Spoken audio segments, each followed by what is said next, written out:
घना कोहरा, इतना कि सामने का रास्ता भी नहीं दिखता। एक टैक्सी की हेडलाइट्स इस कोहरे को चीर रही हैं। इंजन की आवाज नहीं, बस कोहरे की खामोशी। टैक्सी रुकती है। करण अंदर से उतरता है, बैग उठाता है। टैक्सी तुरंत पलटकर चली जाती है, जैसे उसे यहां से भागना हो। करण ठंड में अपने जैकेट का कॉलर ऊपर करता है। सामने गांव का इकलौता मंदिर है, जर्जर, टूटा हुआ।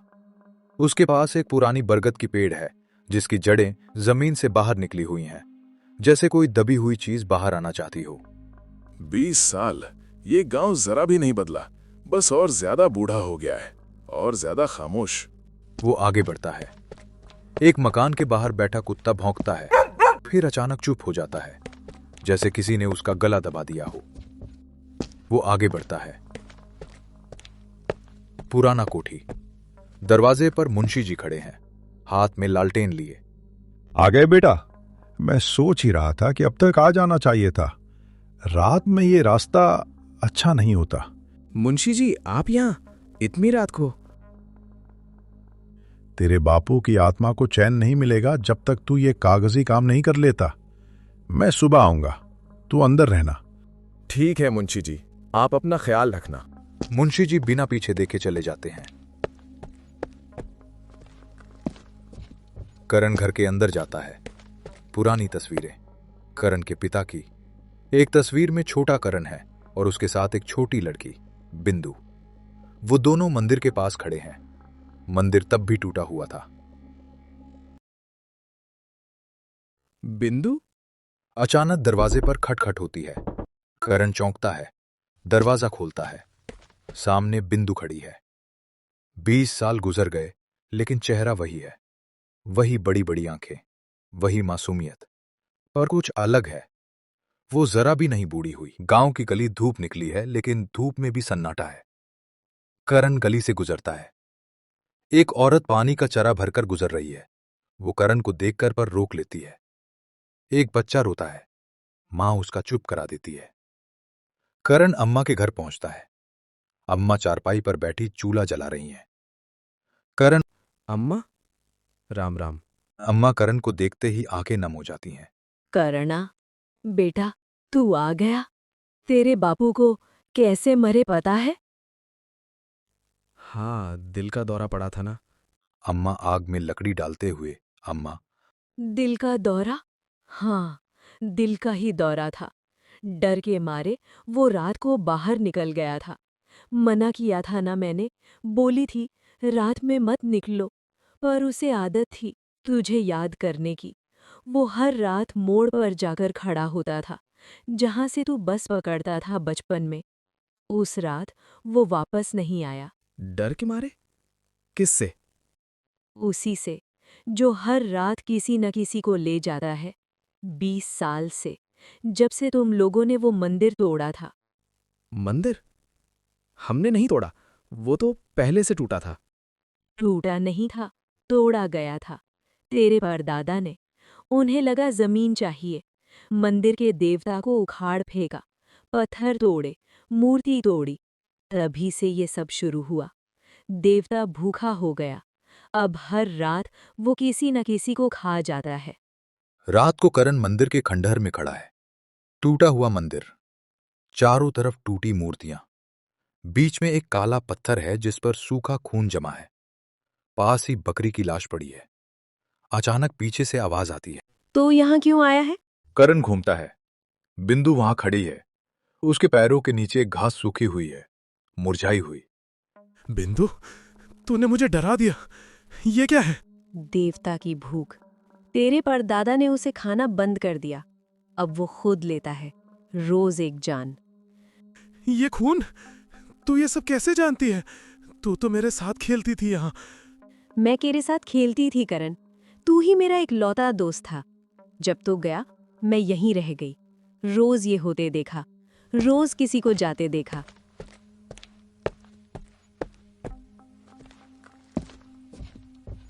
फिर एक रात देवता ने मुझसे बात की। उसने कहा, तू ही मेरी अगली पूजा होगी।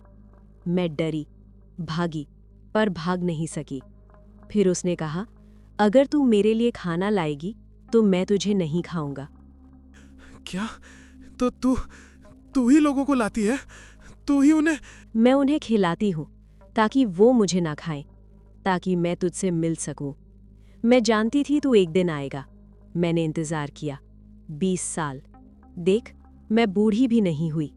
देवता ने मुझे अमर कर दिया, अपनी दासी बना लिया। बिंदु, ये तू नहीं कर सकती।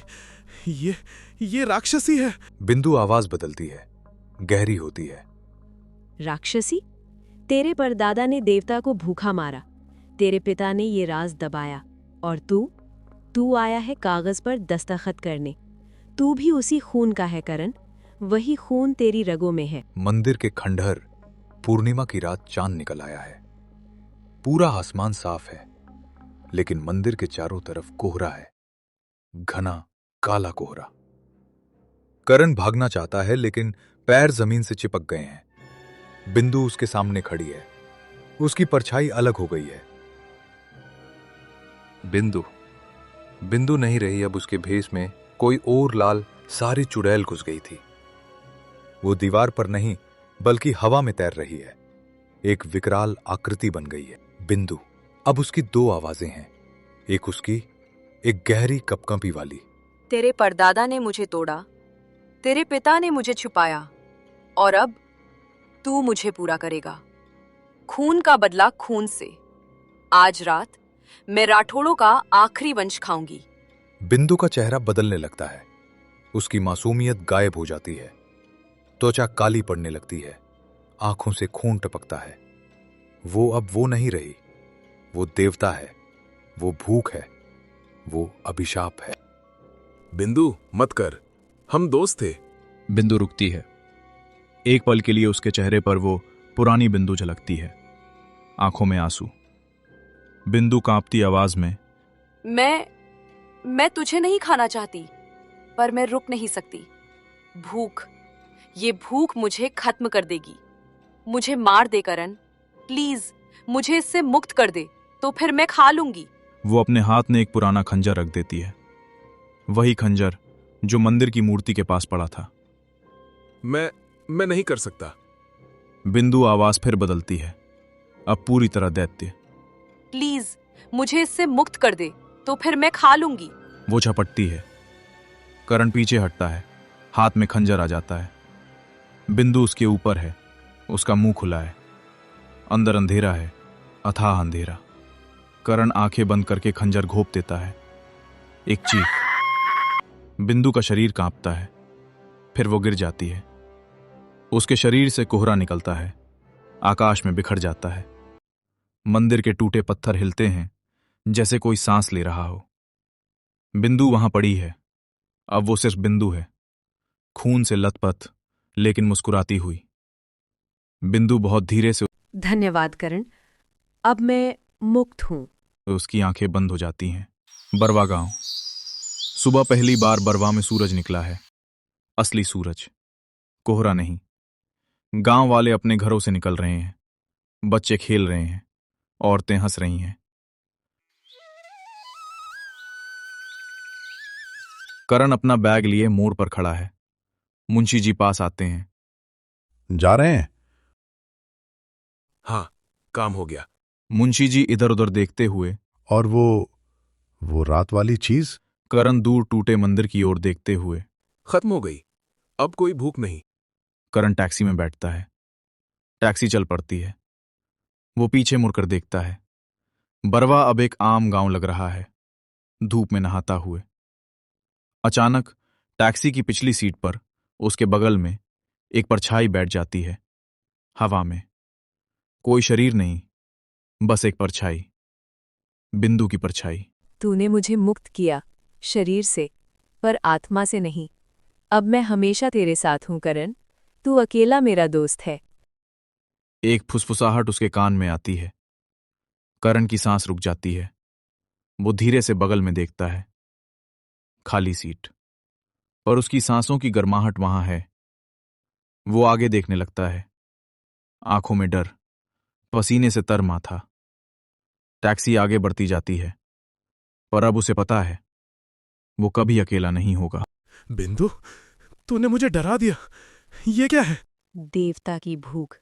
तेरे परदादा ने उसे खाना बंद कर दिया। अब वो खुद लेता है, रोज एक जान। ये खून, तू ये सब कैसे जानती है? तू तो मेरे साथ खेलती थी यहाँ। मैं तेरे साथ खेलती थी करण। तू ही मेरा इकलौता दोस्त था। जब तू गया, मैं यहीं रह गई। रोज ये होते देखा, रोज किसी को जाते देखा।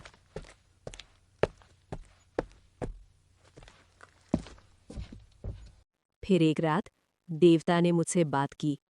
उसने कहा, तू ही मेरी अगली पूजा होगी। मैं डरी, भागी, पर भाग नहीं सकी। फिर उसने कहा, अगर तू मेरे लिए खाना लाएगी तो मैं तुझे नहीं खाऊंगा। क्या? तो तू ही लोगों को लाती है? तू ही उन्हें? मैं उन्हें खिलाती हूँ ताकि वो मुझे ना खाएं, ताकि मैं तुझसे मिल सकूं। मैं जानती थी तू एक दिन आएगा। मैंने इंतजार किया 20 साल। देख, मैं बूढ़ी भी नहीं हुई। देवता ने मुझे अमर कर दिया, अपनी दासी बना लिया।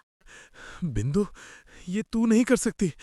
ये राक्षसी है। बिंदु आवाज बदलती है, गहरी होती है। राक्षसी? तेरे परदादा ने देवता को भूखा मारा। तेरे पिता ने ये राज दबाया। और तू आया है कागज पर दस्तखत करने। तू भी उसी खून का है करण। वही खून तेरी रगों में है। मंदिर के खंडहर, पूर्णिमा की रात चांद निकल आया है। पूरा आसमान साफ है, लेकिन मंदिर के चारों तरफ कोहरा है, घना काला कोहरा। करण भागना चाहता है, लेकिन पैर जमीन से चिपक गए हैं। बिंदु उसके सामने खड़ी है। उसकी परछाई अलग हो गई है। बिंदु बिंदु नहीं रही। अब उसके भेष में कोई और लाल सारी चुड़ैल घुस गई थी। वो दीवार पर नहीं, बल्कि हवा में तैर रही है। एक विकराल आकृति बन गई है। बिंदु। अब उसकी दो आवाजें हैं, एक उसकी, एक गहरी कपकपी वाली। तेरे परदादा ने मुझे तोड़ा, तेरे पिता ने मुझे छुपाया, और अब तू मुझे पूरा करेगा। खून का बदला खून से। आज रात मैं राठौड़ों का आखिरी वंश खाऊंगी। बिंदु का चेहरा बदलने लगता है। उसकी मासूमियत गायब हो जाती है। त्वचा काली पड़ने लगती है। आंखों से खून टपकता है। वो अब वो नहीं रही। वो देवता है, वो भूख है, वो अभिशाप है। बिंदु, मत कर। हम दोस्त थे। बिंदु रुकती है। एक पल के लिए उसके चेहरे पर वो पुरानी बिंदु झलकती है, आंखों में आंसू। बिंदु कांपती आवाज में, मैं तुझे नहीं खाना चाहती, पर मैं रुक नहीं सकती। भूख, ये भूख मुझे खत्म कर देगी। मुझे मार दे करण, प्लीज मुझे इससे मुक्त कर दे, तो फिर मैं खा लूंगी। वो अपने हाथ में एक पुराना खंजर रख देती है, वही खंजर जो मंदिर की मूर्ति के पास पड़ा था। मैं नहीं कर सकता। बिंदु आवाज फिर बदलती है, अब पूरी तरह दैत्य। प्लीज मुझे इससे मुक्त कर दे, तो फिर मैं खा लूंगी। वो झपटती है। करण पीछे हटता है, हाथ में खंजर आ जाता है। बिंदु उसके ऊपर है, उसका मुंह खुला है। अंदर अंधेरा है, अथाह अंधेरा। करण आंखें बंद करके खंजर घोंप देता है। एक चीख। बिंदु का शरीर कांपता है, फिर वो गिर जाती है। उसके शरीर से कोहरा निकलता है, आकाश में बिखर जाता है। मंदिर के टूटे पत्थर हिलते हैं, जैसे कोई सांस ले रहा हो। बिंदु वहां पड़ी है। अब वो सिर्फ बिंदु है, खून से लथपथ, लेकिन मुस्कुराती हुई। बिंदु बहुत धीरे से धन्यवाद करण। अब मैं मुक्त हूँ। उसकी आंखें बंद हो जाती हैं। बरवा गांव। सुबह पहली बार बरवा में सूरज निकला है, असली सूरज, कोहरा नहीं। गांव वाले अपने घरों से निकल रहे हैं, बच्चे खेल रहे हैं, औरतें हंस रही हैं।